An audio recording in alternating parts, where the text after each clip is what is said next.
बहुत ध्यान से सुनना, ये आपके काम की बातें हैं।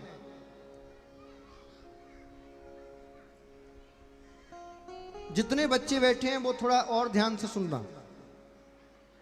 लुक इट मी, उधर उधर नहीं, इधर देखो। भगवान क्या कर रहे हैं? बाबा से प्रश्न, तुम्हारे माता पिता भी तुमसे कुछ कराएं तो प्रश्न किया करो कि हम ऐसा क्यों करें, क्योंकि जब तक तुम प्रश्न नहीं करोगे ये सीखेंगे नहीं। हाँ, तुम प्रश्न करना सीखो। तुम्हारे माता पिता कह रहे हैं, बोले बेटा तिलक लगाओ, तो उनसे पूछो कि तिलक क्यों लगाया जाता है।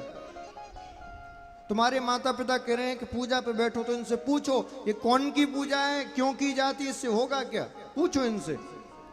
जब तक तुम नहीं पूछोगे ये जानने का प्रयत्न नहीं करेंगे, रूढ़िवादी बने हुए हैं ये। भगवान श्री कृष्ण ने कहा, बोले ठीक है बाबा, लेकिन ये बताओ इंद्र की पूजा क्यों की जाती है, इंद्र की पूजा से होता क्या है। तो बाबा ने कहा, इंद्र वर्षा का देवता है, उसकी पूजा करने से वर्षा होती है। इतने पे मान मत जाना तुम, क्योंकि तो कुछ ना कुछ तर्क देंगे ही। भगवान ने तुरंत तर्क दिया, बोले बाबा एक बात बताओ, इस साल यदि हम इंद्र की पूजा ना करें और सब ब्रजवासी करें तो क्या हमारे खेतों में वर्षा नहीं होगी? कितना अच्छा तर्क दिया। बाबा ने कहा, बेटा ऐसा तो नहीं है, बारिश होगी तो पूरे गांव में होगी, वरना कहीं नहीं होगी। अब भगवान ने उपदेश देना प्रारंभ किया। देखो, लोग कहते हैं कि गीता का ज्ञान भगवान ने पहले अर्जुन को दिया, मैं कहता हूं नहीं, भगवान ने गीता का पहला ज्ञान बाबा नंद को दिया। क्या कह रहे हैं सुनिए आप। भगवान कह रहे हैं, बोले पिताजी, कर्मणा जायते जंतु कर्मणैव विलीयते। कर्मणा जायते जंतु, बाबा कर्म से ही तो समस्त जीव पैदा होते हैं, कर्म नहीं विलीयते, कर्म से ही मर जाते हैं। कर्मणा जायते जंतु कर्मणैव विलीयते। सुखम दुखम भयम क्षेमम कर्मणैवाभिपद्यते। हे पिताजी, कर्म से ही तो जीव पैदा होता है, कर्म से ही मर जाता है। सुख दुख जो भी कुछ प्राप्त करता है वो केवल अपने कर्मों से प्राप्त करता है, किसी की कृपा से नहीं। कितना अच्छा तर्क दिया। तो बेटा हम क्या करें? बोले पिताजी, इंद्र की पूजा बंद करो, गिरिराज की पूजा प्रारंभ करो। मैं आपसे एक प्रश्न पूछूं?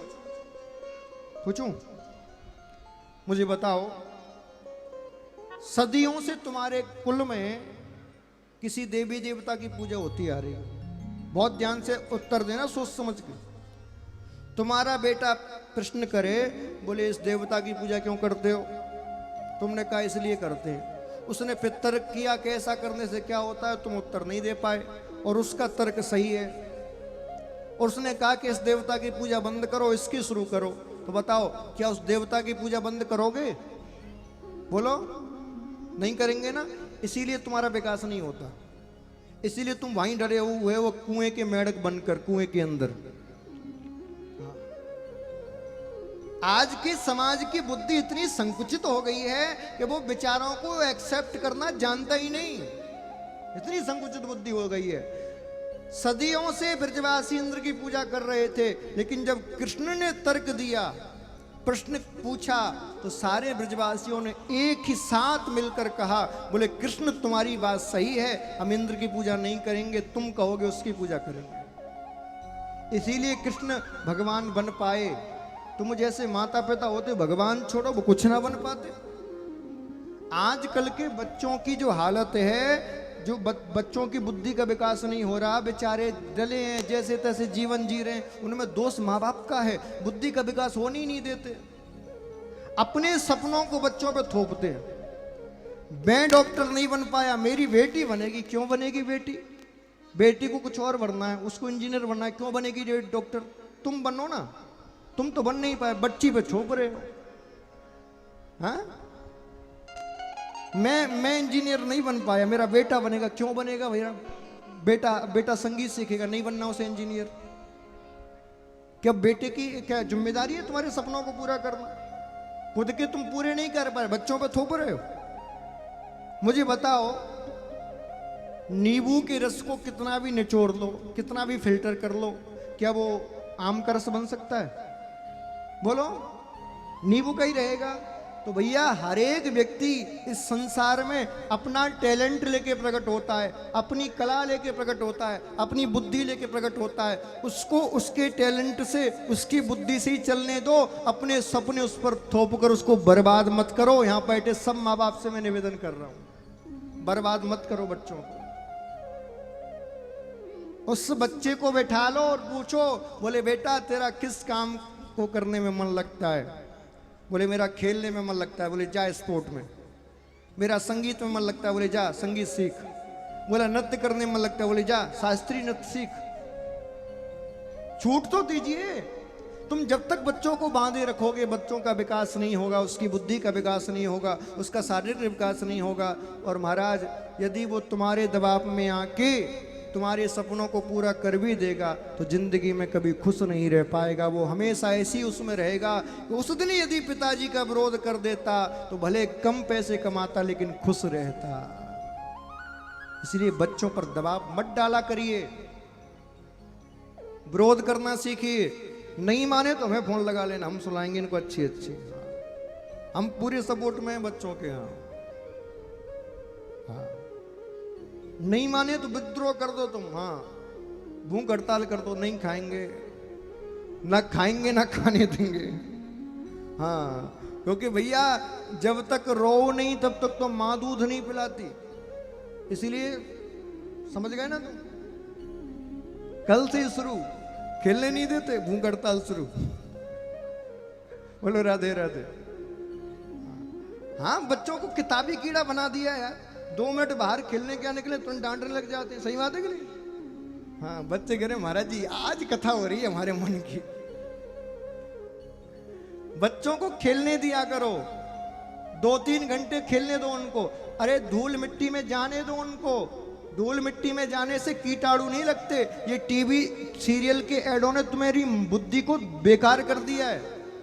धूल मिट्टी में खेलेंगे नहीं तो उनकी शारीरिक क्षमताओं का विकास नहीं होगा, उनमें रोग प्रतिरोधक क्षमता का विकास नहीं होगा। इसी धूल में खेलने दो, पसीना आने दो। तुमको इतना माइंड मेकअप किया गया है इन टीवी के एडों के कि महाराज क्या पूछो।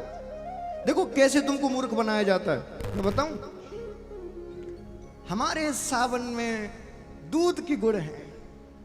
अरे वो दूध हमारे घर में रोज आ रहा है।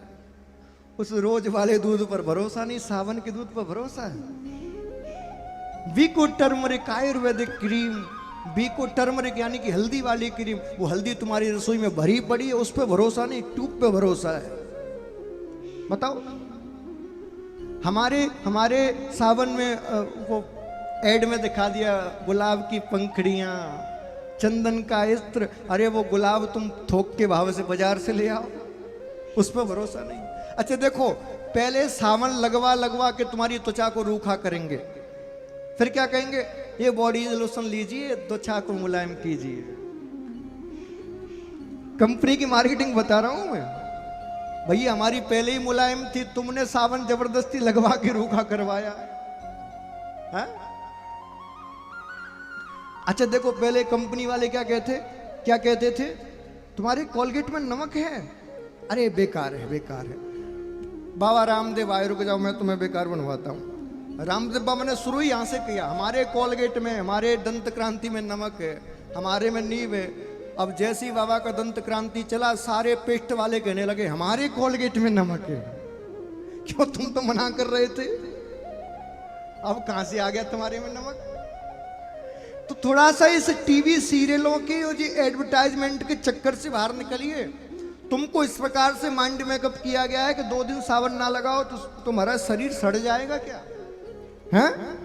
ऐसे माइंड मेकअप किया गया है। थोड़ा सा बुद्धि का विकास करिए।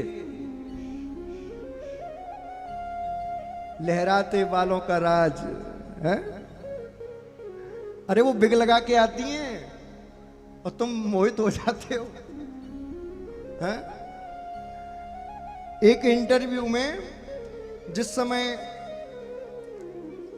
हेमा मालिनी जी का दौर था, लक्स सावन का ऐड करती थी वो, आपने देखा होगा। तो एक इंटरव्यू में उनसे पूछा गया, गुप्त इंटरव्यू था, बोले क्या आप लक्स सावन लगाती हो? बोले बाबरे हो गए, मैं क्यों लगाऊंगी? बोले आप ऐड तो करती हो? बोले ऐड के तो मुझे पैसे मिलते हैं इसलिए करती हूँ। बोले आप नहीं लगाती? बोले ना। तो आप इतनी सुंदर क्यों हो? बोले मैं दूध और बेसन लगाती हूँ, लक्स सावन थोड़ी लगाती हूँ। अब खुद ने तो दूध बेसन लगाया, तुमको लक्स सावन लगवा दिया। इसीलिए माताओं बहनों, जरा अपनी बुद्धि का इस्तेमाल करिए। इन दिखावे की बातों में आके अपने शरीर को, अपने मन को बर्बाद मत करिए। भगवान आपको यही सिखा रहे हैं कि अपनी बुद्धि का विकास करिए। भैरव लवरी लगा लगा के कोई गोरा नहीं हुआ आज तक। हुआ है क्या कोई? नहीं हुआ? तो फिर क्यों लगाते हो? आपको अचंबा होगा, पिछले 5 साल से हमने सावन नहीं लगाया। 5 साल से। इसका मतलब हमारी त्वचा पे तो महाराज सड़ जानी चाहिए थी अब तक, हैं? गल गल के गिर जानी चाहिए थी।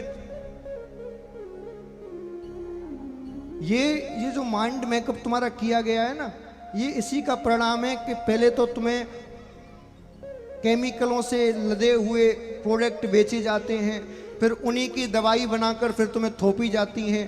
तो तुम्हारा पैसा कैसे ऐंठना है ये देखा जाता है बस। भैया ज़्यादा पैसा हो रहा है तो गुरु ग्रह के अकाउंट में जमा कर दो, काहे को बर्बाद कर रहे हो, हैं?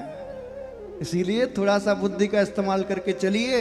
ज़्यादा प्रोडक्ट ब्रांड के चक्कर में मत पड़ो, क्योंकि कितना भी ब्रांड लगा लेना, जब मरोगे और तुम्हें 2 गज का कफन उड़ाया जाएगा, उसका कोई ब्रांड नहीं होता, कोई ब्रांड नहीं होता। जिस चिता पर तुम्हें लिटाया जाएगा उसका कोई ब्रांड नहीं होता। जिस अर्थी पर तुम्हें लिटाकर बांस की बल्लियों पर तुम्हें ले जाया जाएगा उसका कोई ब्रांड नहीं होता। ब्रांड करते करते मर जाते और अंत में बिना ब्रांड का ही वो कफन का कपड़ा काम आता है तुम्हारे। इसलिए ब्रांड के चक्कर को छोड़ो और वोकल फॉर लोकल, प्रधानमंत्री जी का वचन है, हाँ? स्वदेशी को अपनाओ, देश को समृद्ध बनाओ। इसीलिए घर जाके तुरंत तीर्थ बाजार से पोशाक ऑर्डर कर दो। बोलो राधे राधे।